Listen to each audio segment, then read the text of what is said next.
Hello friends, today we're going to be taking a look at the 30th of September Project Zomboid Thursdoid by breaking it all down and seeing exactly what the Indie Stone have been working on. You can find a link to the Thursdoid down in the description below. So the devs start off talking about the 41.77 build. Build 41.77 was released into the unstable branch the same week as the Thursdoid was released.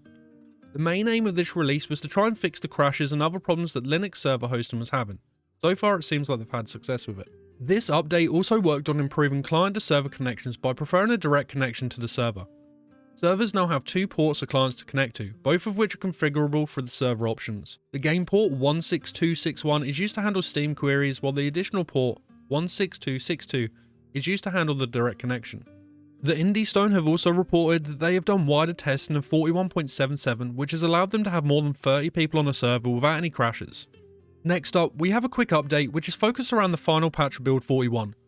The Indie Stone has said they are still adding tweaks and polish to the final Build 41 patch, and that they will release it once the current network improvements are fully tested, released, and stable.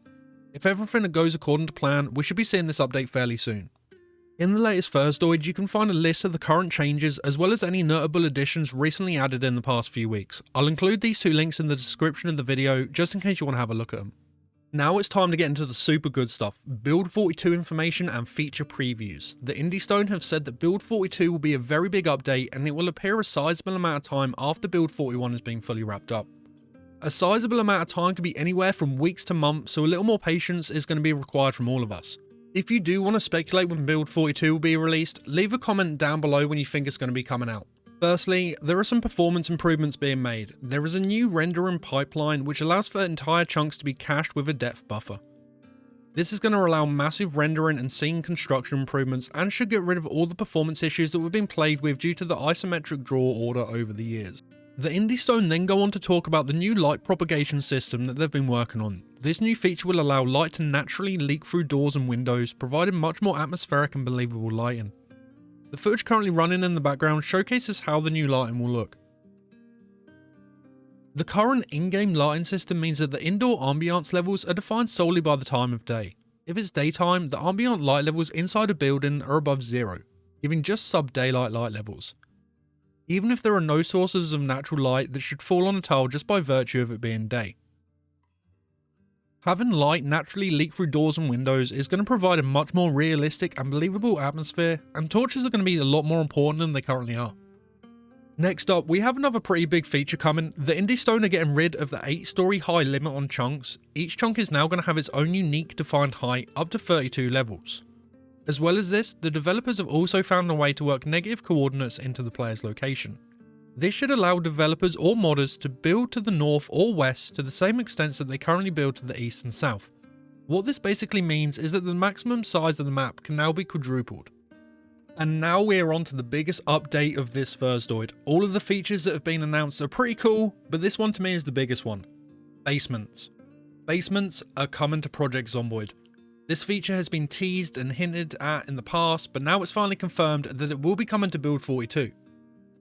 Essentially, the way this will work is that the developers or modders will be able to list positions on the map that have the space for a basement and can be allocated the potential to have one. However, no basements are placed within the map itself. When an area is streamed in for the first time, an appropriate basement building is created in the building editor and exported as a binary file, which is then randomly selected from the list of all possible basements and will then be injected into the map as it is loaded. So what does this mean? This means that basements will be randomly chosen when you first load a world. The basement locations are going to be different on each playthrough, but the developers do also mention that they can hardcode some specific basements, so key buildings within the map would have the same basement set up on each visit. While most of the basements will be modest basement rooms that have their own unique layout and lootable containers, players may also happen upon super rare or extensive underground complexes. Now that the developers have 32 levels to work with that can be distributed both above and below ground as required, there are very few limits here. We could end up seeing underground bunkers, a mod that adds in an underground umbrella facility. The potential for what can be done is huge. Finally, the developers also say that they are considering the possibility of other subsurface structures, such as sewers for locations like Louisville. They are currently still researching what would be appropriate and sufficiently realistic for this. I for one would be a massive fan of having a sewer system as well. Imagine crawling around the sewers knowing that just above you are hordes and hordes everywhere. So that's going to be it for this development update. Let me know down in the comments below the feature that you were most looking forward to. I think for me personally, it's between the light propagation and the basements. If you have enjoyed this video, don't forget to like and subscribe as well, and I'll see you all in the next video.